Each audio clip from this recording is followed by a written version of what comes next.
தமிழ்நாட்டிலேயே மிக பிரம்மாண்டமான கலைஞர் நூற்றாண்டு நினைவு அரசு பன்னோக்கு உயர் சிறப்பு மருத்துவமனை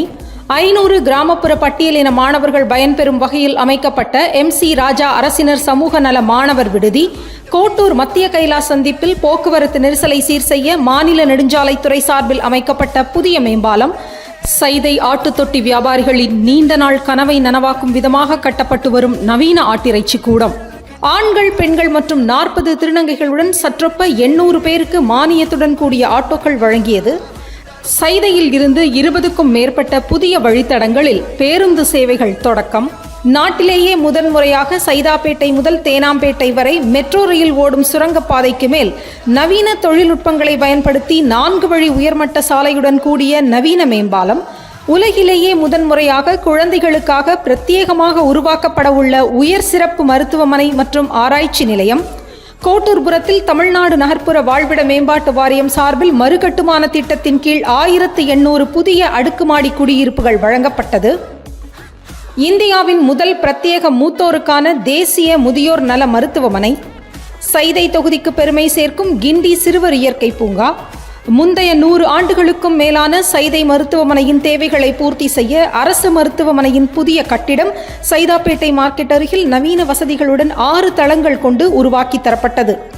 சென்னையில் முதன்முறையாக பழங்குடியின சமூக மக்களான நெறிக்குறவர்கள் உள்ளிட்ட பல்வேறு தரப்பினர்களும் பயன்பெறுமாறு இலவச வீட்டுமனை பட்டா ஆணைகள் வழங்கப்பட்டது. எழிலார்ந்த நவீன வசதிகளுடன் சைதை அப்துல் ரசாக் காய்கறி அங்காடி, வரசித்தி விநாயகர் கோயில் தெருவில் மக்களின் பயன்பாட்டிற்காக புதிய சமுதாய நலக்கூடம், சைதாப்பேட்டை வாழைத்தோப்பு திட்டப்பகுதியில் நகர்ப்புற ஏழை குடும்பங்கள் பயன்பெறும் வகையில் 504 புதிய அடுக்குமாடி குடியிருப்புகள்,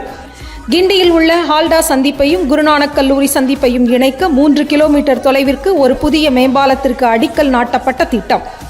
கிண்டி ரேஸ்கோர்ஸ் பகுதியில் சுமார் 160.86 ஏக்கர் நிலமானது தனியாரிடமிருந்து மீட்டெடுக்கப்பட்டு அந்த இடத்தில் 118 ஏக்கர் நிலப்பரப்பில் சுற்றுச்சூழல் பூங்காவும் மழைநீரை தேக்கி வைக்கும் திறன் கொண்ட 6 புதிய நீர்நிலைகளும் அமைக்கப்படும் திட்டம், சைதை தொகுதிக்குட்பட்ட நந்தனம் அரசு கலைக்கல்லூரியில் முற்றிலும் குளிர்சாதன வசதிகளோடு 1000 இருக்கைகள் கொண்ட கலைஞர் கலையரங்கம், சைதையின் போக்குவரத்து நெரிசலை குறைக்கும் வண்ணம் சர்தார் பட்டேல் சாலையை அகலப்படுத்தும் திட்டம், சைதை தொகுதியில் உள்ள விளையாட்டு வீரர்களை ஊக்கப்படுத்தும் விதமாக பிரம்மாண்டமான முறையில் நடத்தப்பட்ட மாபெரும் கிரிக்கெட் மற்றும் கபடி போட்டிகள், நாகிரெட்டி தோட்டம் அருகில் அடையாற்றங்கரை பகுதியில் குடிசைகளில் வசித்து வருவோருக்கான